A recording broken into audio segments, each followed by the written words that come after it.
Bom dia. E aí, moçada, vamos animar um pouquinho aí. Tá todo mundo vendo as palestras muito interessantes aí. Parabenizo os organizadores do evento. BH precisa desse tipo de evento, porque a gente sabe que a comunidade aqui em BH é um pouco desunida, fica um bolinho aqui do .NET, um bolinho do Java. E eventos como esse que reúne equipes multidisciplinares é muito importante para a gente. Então, parabéns a todo mundo que está presente e aos organizadores do evento. Hoje nós vamos falar um pouco sobre Kinect e Java.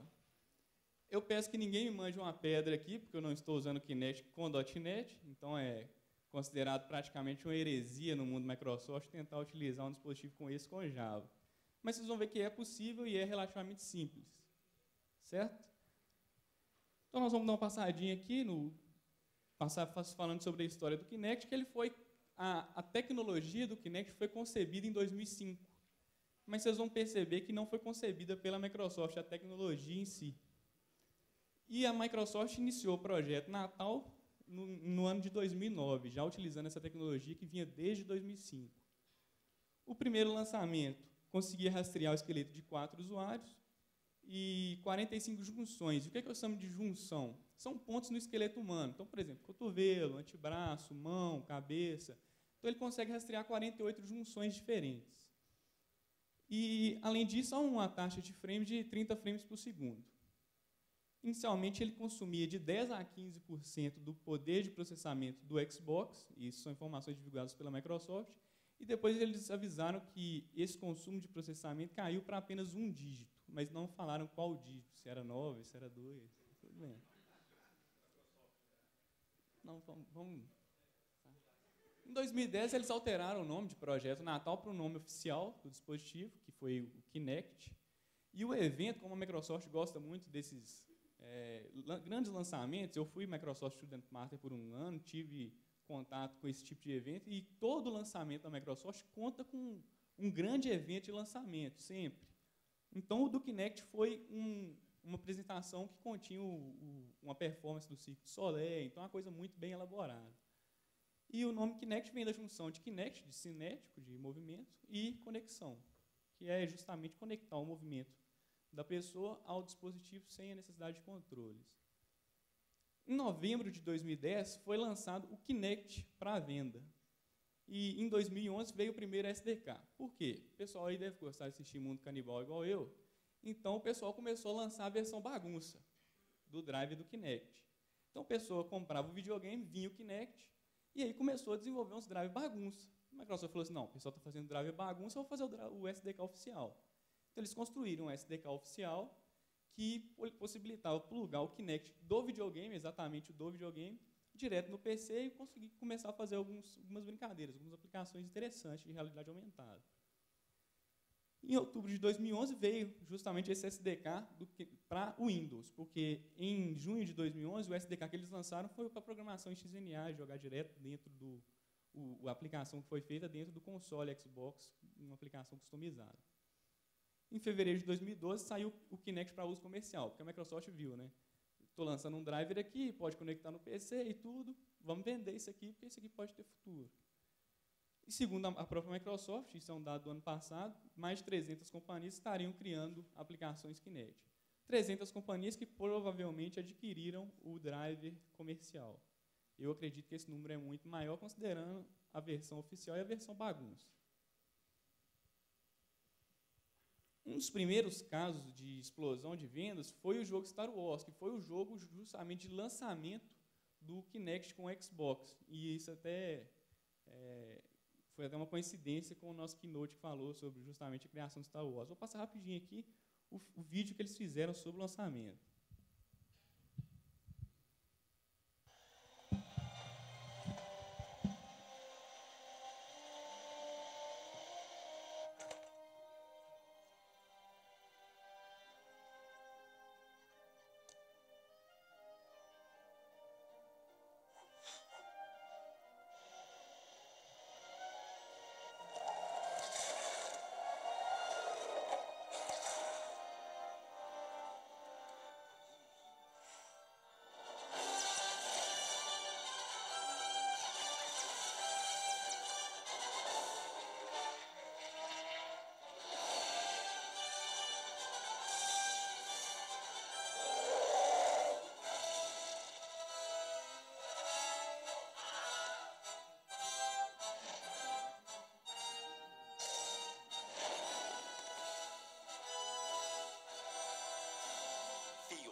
repara o Kinect.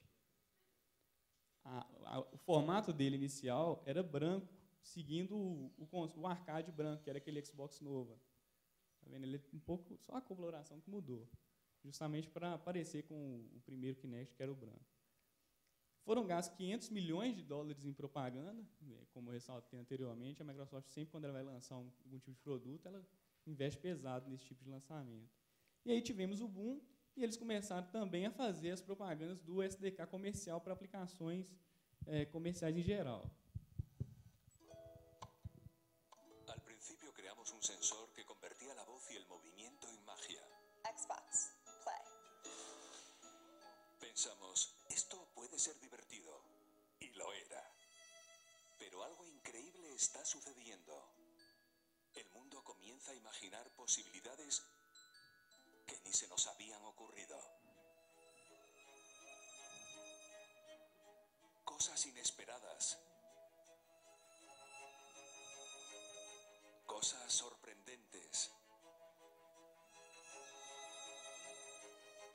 Cosas bellas. Cosas inspiradoras.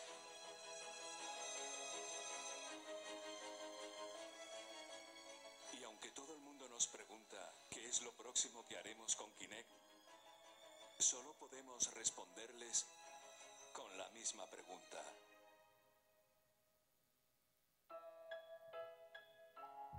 Então, assim, inclusive eu estou procurando até hoje essa aplicação do violino. Se alguém tiver, porque assim, o cara faz a nota e sai realmente aquela nota. Então, eu não achei essa aplicação ainda. Se alguém tiver, por favor, me envia. Mas, tirando a brincadeira à parte, já tem usos do Kinect comercial no Brasil. A operadora de plano de saúde, a Amil, tem em alguns dos seus hospitais o Kinect para o cirurgião não ter necessidade de pegar durante a cirurgia os exames do paciente. Então, ele chega de frente para uma TV, que tem o dispositivo Kinect logo acima, e passa as imagens do paciente sem precisar manipular, correndo risco de contaminações, esse tipo de coisa. Então, ele só passa com o movimento da mão. Então, esse é um caso que o Kinect já está sendo aplicado de forma comercial. Agora, vamos falar sobre a arquitetura do Kinect. Isso é uma coisa que a gente não tem tantos detalhes, até mesmo que a Microsoft lacre, isso aí não vai dar tanta informação a respeito, mas esse é um Kinect totalmente desmontado. Ele não tem um grande conjunto de chipsets. E o mais importante para falar sobre a arquitetura do Kinect é justamente essa disposição dessas entradas. Até mostrar nele de verdade aqui. Existem esses 3 orifícios. O primeiro é um emissor de ondas infravermelhas. O segundo é justamente para fazer a leitura dessas ondas que foram emitidas. E o do meio é uma câmera RGB. Vocês vão ver que, quando a gente estiver fazendo o experimento aqui, essa aqui vai acender em vermelho. É porque justamente ela está emitindo uma matriz de pontos infravermelhos, que esse é o segredo do Kinect.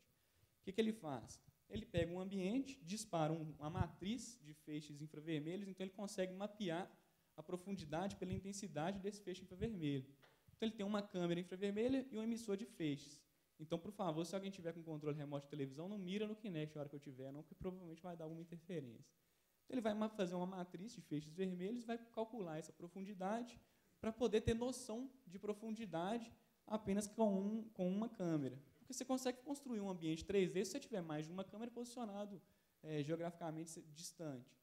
Mas, quando você tem só uma câmera, nesse caso, o infravermelho foi a solução adotada para poder ter esse mapeamento de profundidade. E a câmera RGB é uma câmera ruim, por sinal, resolução baixa, ela não é em Full HD. Tanto é que, se alguém jogou algum jogo com Kinect no Xbox, viu que ele tira fotos enquanto você está jogando. A qualidade daquela foto é muito ruim, porque a câmera RGB realmente não é uma câmera boa. Talvez eles tenham feito isso para economizar hardware e consumo de energia. Como eu falei, a resolução é baixa, por padrão é 640 por 480, ele utiliza um filtro bayesiano de cores e a profundidade é pelo infravermelho. Tem um detalhe, para utilizar o Kinect, quando você não tem o Xbox Slim, ou seja, você tem aquele arcade, que é o branco, ou quando você vai utilizar no computador, você precisa de um adaptador. Então, a conexão dele, por padrão, é uma conexão assim, que você conecta diretamente no Xbox, então ele não tem fonte de energia.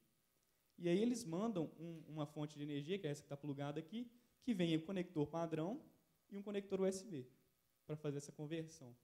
Quando a gente compra o Kinect separadamente, que é o que vem nessa caixa aqui, ele vem com esse conector de energia.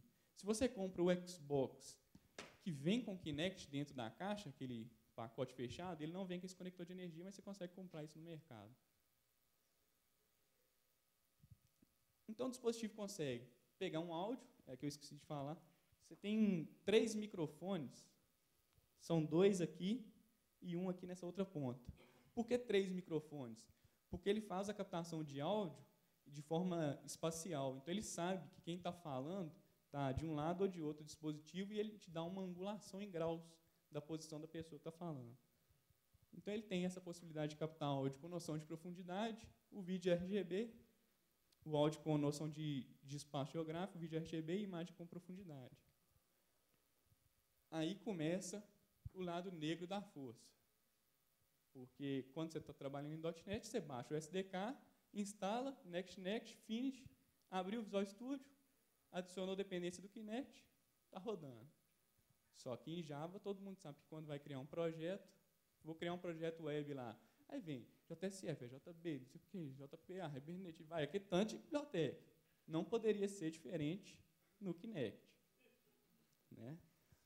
Para início de conversa, você tem várias opções para driver. Porque driver é aquela DLL, falando assim de uma forma chula, é aquela DLL que vai fazer o Windows comunicar com o dispositivo USB. Então, você tem várias opções.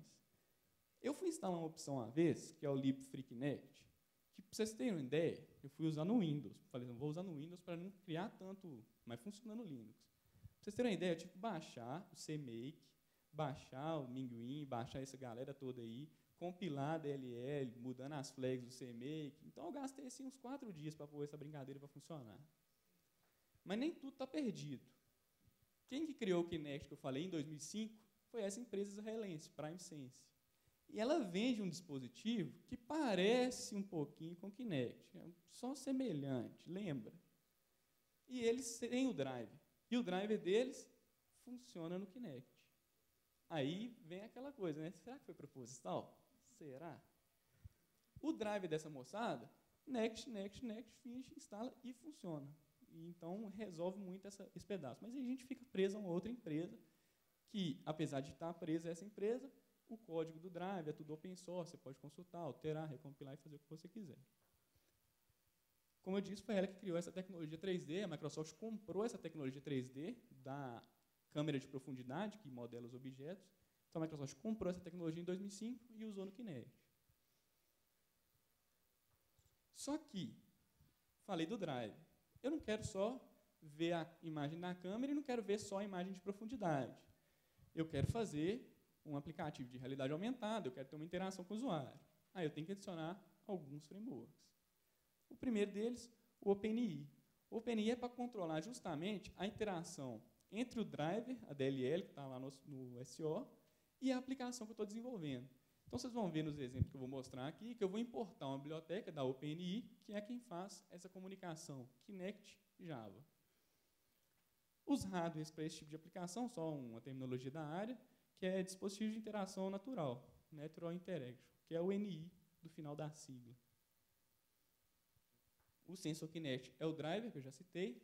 Tem uma outra que eu não vou utilizar aqui hoje nos exemplos, mas que é uma biblioteca também da PrimeSense, que é excepcional para você fazer leituras de comandos naturais, falando assim. Então, ela consegue, inclusive, detectar de forma bastante trivial posicionamento da pessoa no sentido de, eu quero que minha aplicação comece só a hora que o cara fizer o Y do IMCA. Você consegue fazer. Aí faz lá, e o aplicativo vai fazer aquela ação que você configurou. Então, ela é um framework para identificação de usuários e gestos. Então, ela, inclusive, fala, essa pessoa aqui é aquela pessoa que você salvou anteriormente e consegue ter bastante precisão nesses gestos. Você consegue, inclusive, identificar movimentos de pinça. Então, é um framework muito avançado, esse NIT, também da PrimeSense. Então, para trabalhar captando imagem, mexendo com tudo, OpenEye, Sensor Kinect, que é o driver. Se quiser fazer alguma coisa mais avançada, põe a NIT. Agora, se você quiser fazer qualquer tratamento de imagem, eu recomendo já colocar OpenCV de quebra na hora que você estiver montando o projeto. Você quer inverter uma imagem, quer redimensionar, quer fazer qualquer coisa, O OpenCV vai fazer isso para você de forma bem tranquila, e a biblioteca OpenCV já foi pensada para ser utilizada em aplicações de tempo real, então você não vai ter tanto problema de performance. Mas nessas aplicações aqui, como são simples, que a gente vai fazer hoje, a gente não vai usar. Mas vai instalar, já coloca o OpenCV. Eu coloquei esse slide aqui só para vocês baixarem no site e poderem seguir esse passo a passo de instalação. Então, já tem os links, que está sublinhado de azul, vocês já vão entrando no site e baixando e instalando cada pacote nessa ordem. Java também tem aquele problema com 64. Você tem driver 32, driver 34, driver 64, você tem o framework 32, tem o framework 64. Então não faz bagunça, não. Se a sua máquina é 64, instala tudo 64. O Eclipse, o JDK, as libs, o drive, instala tudo. Por quê? Se você tiver, por exemplo, um problema que eu tive quando eu comecei a mexer com isso, eu instalei tudo 64, inclusive o Eclipse, só que o meu JDK era 32. Aí eu fui executar, falava que não encontrava DLL do não sei aonde, não sei o quê. Aí eu procurava lá a DLL estava lá. Só que a DLL estava 64. E o Java, como era o Java 32, estava procurando a DLL 32. Por baixo dos panos, ele tem um Java Native Interface aí que chama o drive. Para capturar a imagem RGB, eu vou utilizar essa classe ImageGenerator e vou pedir um mapa da imagem. Então, vamos passar um exemplo aqui.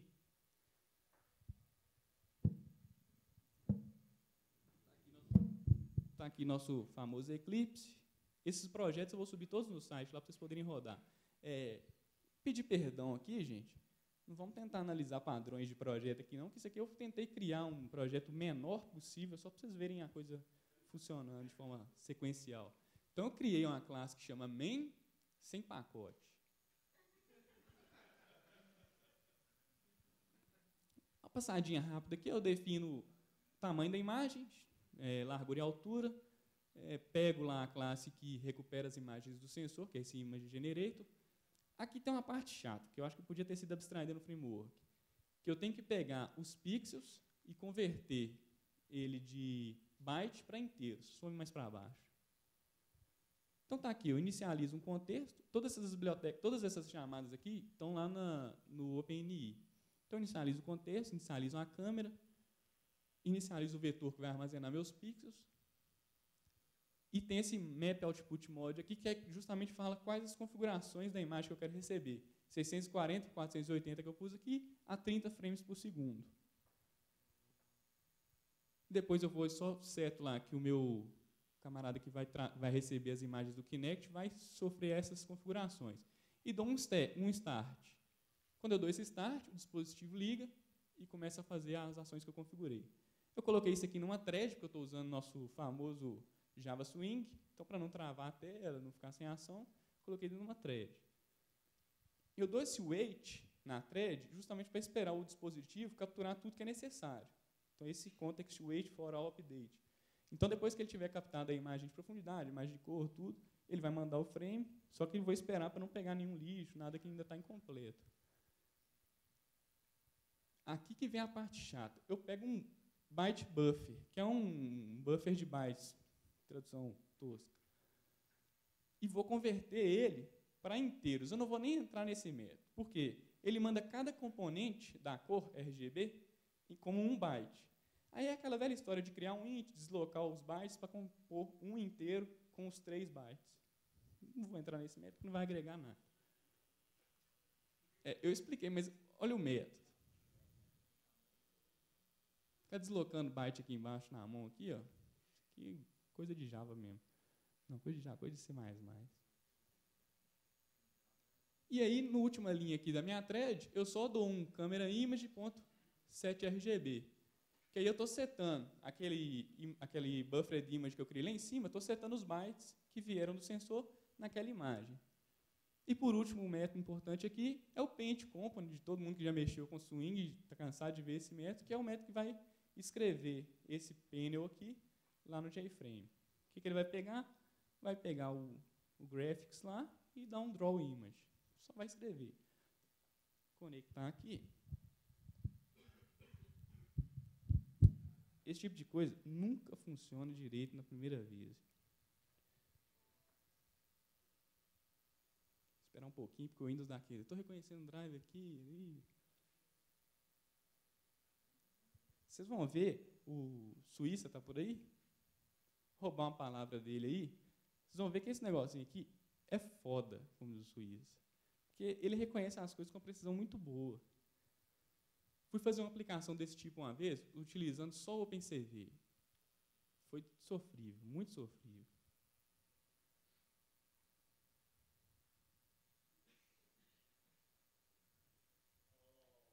Funcionou. Não sei se está ideal não, mas funcionou. Eu vou precisar, para o próximo exemplo, de 2 voluntários. Para poder, porque eu não vou ficar aqui na frente, aparecendo o vídeo, não. Eu precisava de 2 voluntários. Pode ir. Opa.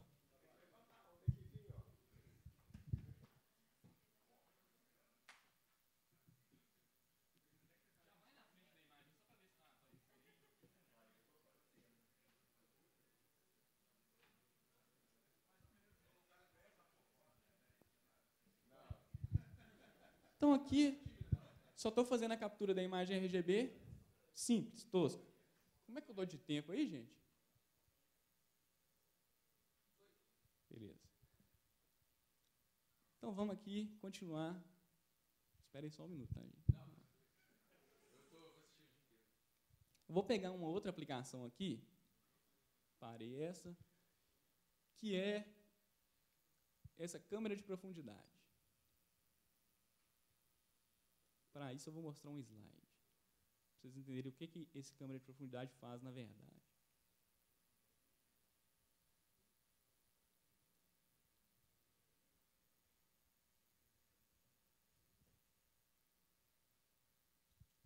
Esse camarada que está aqui chama Andrew Davis.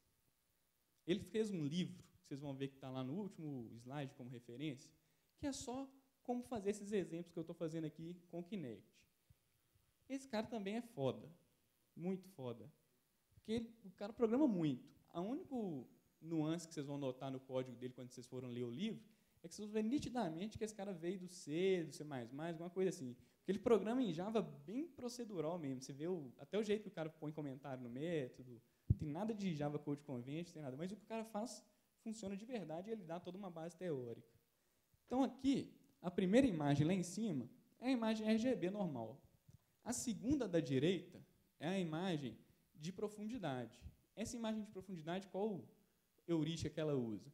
Quanto mais longe, mais escuro, quanto mais perto, mais claro. E além de ter essa imagem de profundidade, o OpenAI já faz uma conversão para identificar o que é usuário para o que não é usuário. Então, além dele ter uma imagem de profundidade, ele vai te retornar um mapa de 0, 1, 2 ou 3, só que o que é 0 é fundo, e o que é 1 é o usuário 1, o que é 2 é o usuário 2, o que é 3 é o usuário 3. Então, ele retorna esse mapa de maneira bem simplificada para a gente poder trabalhar. Tem um passo intermediário, que é esse viewpoint, que é para casar a imagem colorida com a imagem de profundidade. Então, ele faz esse casamento para te dar as coordenadas exatas. Então, vamos pegar um exemplo aqui de imagem de profundidade. O que muda? Eu estou aqui com um Depth Generator, antes eu estava com um Image Generator, agora eu tenho um Depth Generator para pegar a profundidade. Então, eu faço a inicialização, crio lá, passando o contexto, também seto o mapa, as configurações no Image Generator, e tem mais esse detalhe aqui, que é esse Scene Metadados, que é aquele mapa de 0, 1, 2 ou 3 que eu mostrei no slide. Fica armazenado nessa variável de Scene Metadata. O que eu mudei aqui foi o seguinte. Deixa eu só descomentar esse trecho aqui.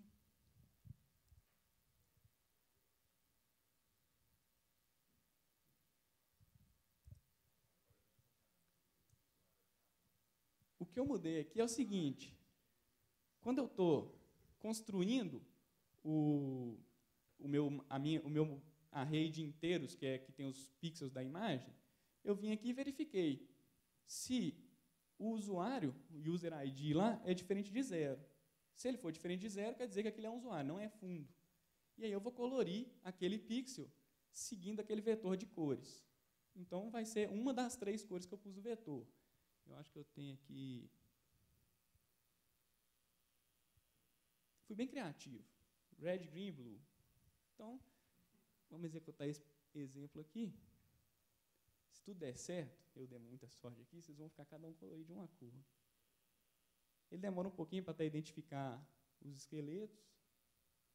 Olha lá, ele achou um, achou outro, achou outro. Então, assim, vocês viram que o código é muito simples. É muito compacto. E eu estou mapeando aí 3 usuários diferentes. Vocês não sabem o alívio que eu estou sentindo desse negócio ter funcionado aqui na produção. Mas, assim, reconhecemos as 3 pessoas. Só que o que a gente vai fazer aqui? Acontece, né? Daqui a pouco ele destrava. Se você quiser realmente desempenho, gente, vai ter que sofrer no C++. Aí, destravou. Agora, o que a gente vai fazer aqui? Como a gente tem os 3 aqui, eu não testei com 3, testei com 2, mas fica aí. O que a gente vai fazer aqui? Vamos fazer o filme Piratas do Caribe, certo? Vamos ter os 3 atores aqui do filme Piratas do Caribe. O que eu vou mudar nesse exemplo? Que eu acabei de fechar.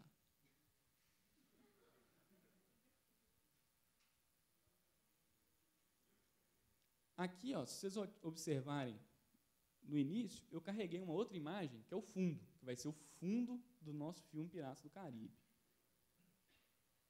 E aqui eu vou descomentar esse trecho, que vai, ao invés de...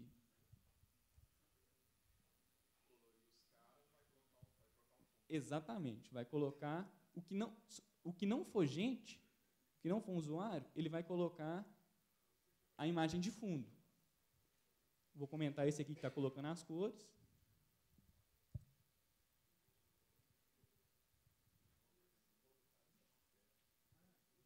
Agora nós somos, não é bem um Piratas do Caribe, não, mas é o que se aproxima.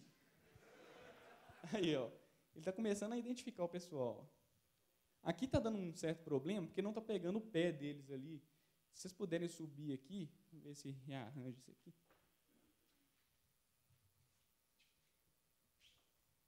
Quando começa, tá pegando um pedaço da mesa, quando começa a pegar melhor o corpo inteiro, ele aparece. Então, assim, se você quiser fazer aquele filmezinho do Chaves com seus amigos em casa e tudo, você pega o fundo da vila, coloca lá e já faz alguma coisa. Para que você vai usar Chroma Key, ficar lá em Premiere e After Effects o dia inteiro? Não, faz um negócio desse aí. Ainda mais tá em moda fazer videozinho tosco e jogar no YouTube. Agora, só que o que acontece? Vocês são piratas do Caribe, mas pirata precisa de chapéu. Chapéu. Agora nós vamos para o nosso outro exemplo. Vamos voltar aqui para a apresentação. Aqui tem 2 classes, tem uma classe principal que representa o skeleton. Nesse caso aqui eu mandei reconhecer o esqueleto a partir da cabeça e as mãos, que é o esqueleto que eu quero reconhecer. Como que ele mapeia? Ele mapeia assim, tem todas essas juntas aí, cada junta tem a coordenada X, a coordenada Y e a coordenada Z, que é para saber se o cara está perto ou distante do sensor. Voltando no nosso exemplo,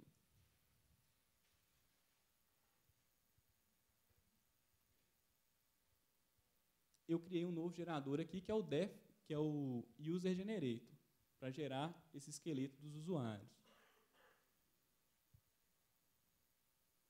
Aqui é aquele trecho que eu mostrei, que eu quero captar cabeça e mãos. E aqui eu inicializo uma lista que vai armazenar skeleton joins. Skeleton joint position. Então, o que vai ser armazenado ali? A posição do esqueleto de cada um. Eu criei uma lista e não criei um mapa, porque eu estou armazenando só a posição da cabeça, que é onde eu vou posicionar o chapéu. Se eu quisesse armazenar o esqueleto inteiro, provavelmente eu ia criar um hash map, que ia ser indexado pelo user ID, e ia ter uma lista de juntas como valor do hash map. Aqui na minha thread,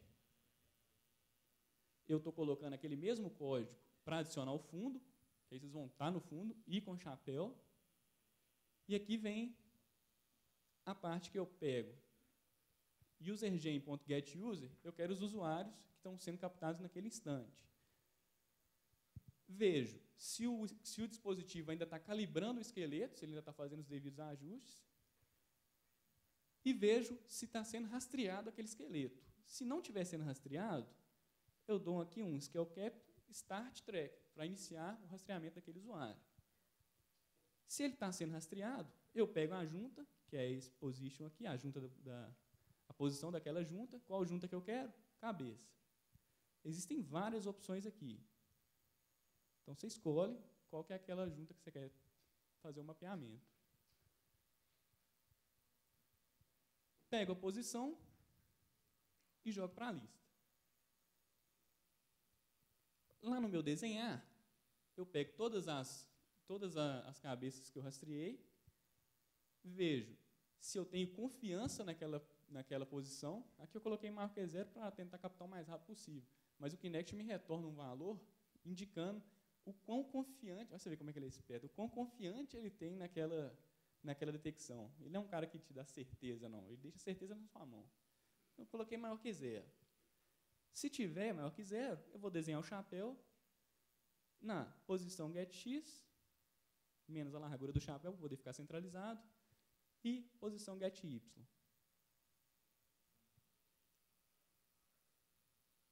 Vocês vão ver ao longo do código, quando vocês baixarem para mexer em casa, que tem uma chamada lá em cima que é para converter as coordenadas para o mundo real.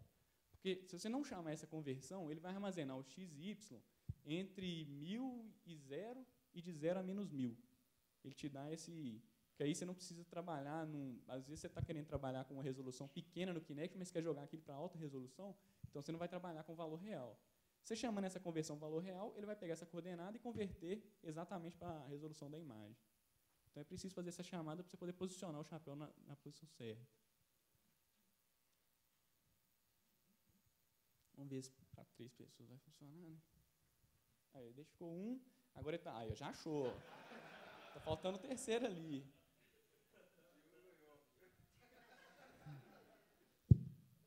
Faltando um terceiro. Eu não tenho certeza se isso é um erro meu de programação ou se ele não está identificando o esqueleto dele. Abre os braços um pouquinho.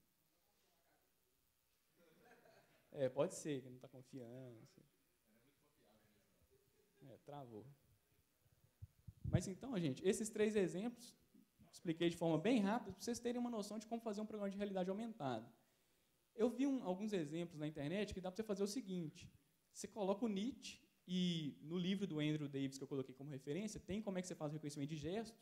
Então, você pode, por exemplo, criar uma loja virtual e colocar o vestuário à esquerda, aí a pessoa leva a mão no sentido daquele vestuário, a hora que parar por cima de uma roupa, você joga por cima da roupa da pessoa. Então, dá para você criar uma loja virtual para a pessoa experimentar. Principalmente as mulheres que têm aquela necessidade de experimentar a roupa antes de comprar, isso é uma solução que fica até interessante. Isso, o que Chili Beans faz com os óculos. Mas a Chili Beans certamente não está usando Kinect. Aí deve estar usando o OpenCV e tudo. Vou mostrar só mais 2 exemplos. Esses aqui eu só copiei na verdade, só um. Eu só copiei do Andrew Davis, só para vocês terem uma noção. Esse aqui eu nem vou mostrar, porque o código realmente não é meu. Só fui lá no livro dele, peguei, ele dá os exemplos. Vai aparecer algum de vocês aí. Abre os braços. Fica tipo... A neve vai acumulando. Aqui, ó, aqui vai dar para ver. A neve vai acumulando, tá vendo? O que ele fez? Ele criou uma animação que a cada conjunto de frames, ele vai descendo o floquinho de neve. Joga o braço para cima. Aí a neve cai. Ele só verifica se o floco atingiu a fronteira do braço dele ou não. Se o floco atingiu a fronteira, ele para de descer o Y. Se não tem fronteira mais, ele desce o Y e dá esse efeito de neve caindo. Beleza, gente? Infelizmente, quando eu falei 2 voluntários, é porque eu trouxe 2 brindes lá da spread onde eu trabalho. Então, você sai na briga entre vocês 3 aí, ou então eu jogo pro alto, quem pegar, pegou. Beleza, gente? E aqui, só para dar uma mensagem, o pessoal da spread está precisando de testador e desenvolvedor Java, de todos os níveis aí. Quem puder, manda um currículo para lá para a gente poder aumentar nosso time. Vou abrir para dúvidas aqui agora, gente. Como é que é? gente não põe no default, não, a gente põe no seguindo a URL e tal. Uma coisa que eu esqueci de citar é que o OpenID ele não consegue fazer a elevação do Kinect, porque o Kinect ele movimenta para frente, para cima e para baixo. O OpenID não consegue fazer essa movimentação. Aí o que você faz? Você pega o Java e faz uma chamada ao dispositivo USB para poder fazer essa elevação. Eu não mostrei porque ia perder um pouquinho o foco. Galera, quem quer fazer pergunta? Bom dia, tudo bem? Bom dia. Eu vi algumas iniciativas em relação ao uso de Kinect na web, ou seja, o desenvolvimento web usando Kinect. Você tem alguma coisa para falar a respeito? Ouviu também? Eu nunca vi nenhuma aplicação desse tipo funcionando. Dá para fazer? Dá. Provavelmente a pessoa deve estar utilizando ou um Java Web Starter, se for em Java, ou acho que talvez com um applet dê para fazer também. Mas com o Java Web Starter dá para fazer. Você baixa as bibliotecas, baixa as dependências. Aí eu não sei como que fica o controle se a pessoa plugou o Kinect ou não. O tipo de aplicação que eu vejo muito com o Kinect é esses stands em eventos. Então, tem uma empresa de engenharia que quer fazer uma caminhada virtual dentro de um apartamento que ainda não está construído. Então, você cria uma aplicação, cria um modelo 3D daquele apartamento e a pessoa pode caminhar, visualizar e tudo. Mais alguém?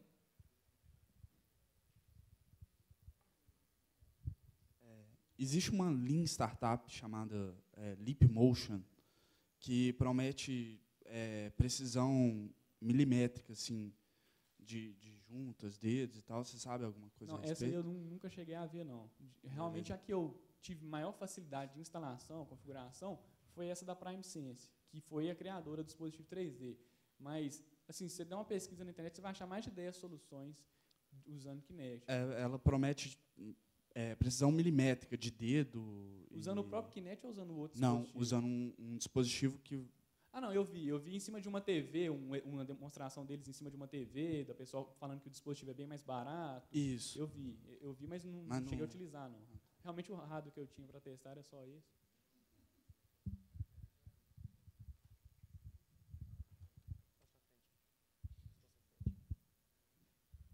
Queria saber, assim, com relação a essas lentidões que você falou, tem alguma relação com o garbage collector da JVM ou rodando... Você fala as lentidões em si? Sim. Eu não investiguei exatamente por que está dando lentidão.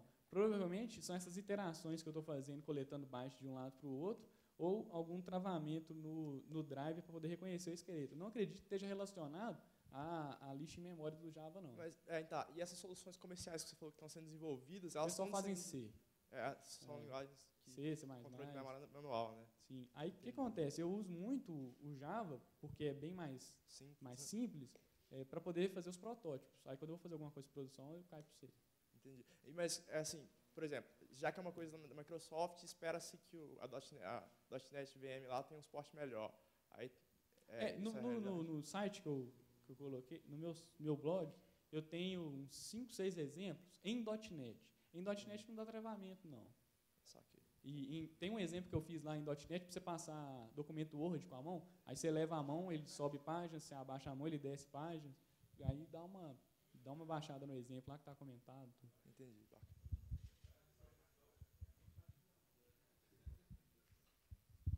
Última pergunta. Tem essas televisões agora da Samsung que tem essa tecnologia também, né? As Smart TVs com... Agora que o pessoal já identificou que o segredo é justamente colocar uma imagem infravermelha para detectar a profundidade, a tendência é aparecer com dispositivo mais e mais. Matou a charada. E você acredita que isso também é um futuro de você desenvolver aplicativos para as TVs ao invés de... Isso aí é uma discussão muito polêmica que eu acho que não vou nem entrar nela, não. Mas, para mim, o futuro em buscas, do ponto de vista de desenvolvimento de pesquisa, está em imagens. Porque a pesquisa de texto já está muito consolidado.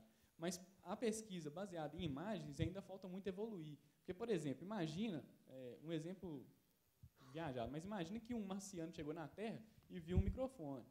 Como que ele vai procurar o que é microfone no Google? Ele não consegue descrever aquilo.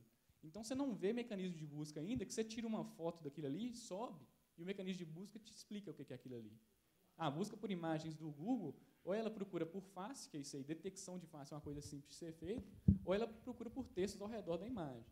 Mas a pesquisa por imagens propriamente dita ainda não está evoluída e é uma coisa muito difícil de ser feita. Até mesmo o reconhecimento de face, falar de quem que é aquela face, é uma coisa que envolve grandes volumes de processamento de memória que hoje a gente ainda não consegue fazer. Você consegue quando é uma base restrita. Você tem, por exemplo, Picasa. Você tem um conjunto de imagens restrito e aí o Picasa consegue fazer o casamento, mas é uma base restrita, não é uma pesquisa global. Beleza, gente? Agradeço a presença de vocês. Qualquer problema, nós estamos aí.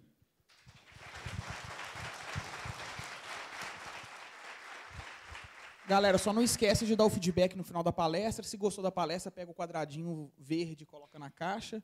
Se achou mais ou menos, pega o amarelo e coloca na caixa. Se não gostou, pega o vermelho e coloca na caixa. E para quem não está sabendo, a gente vai entrar agora no intervalo de almoço. Eu vou ver aqui direitinho qual vai ser o horário que a gente vai voltar.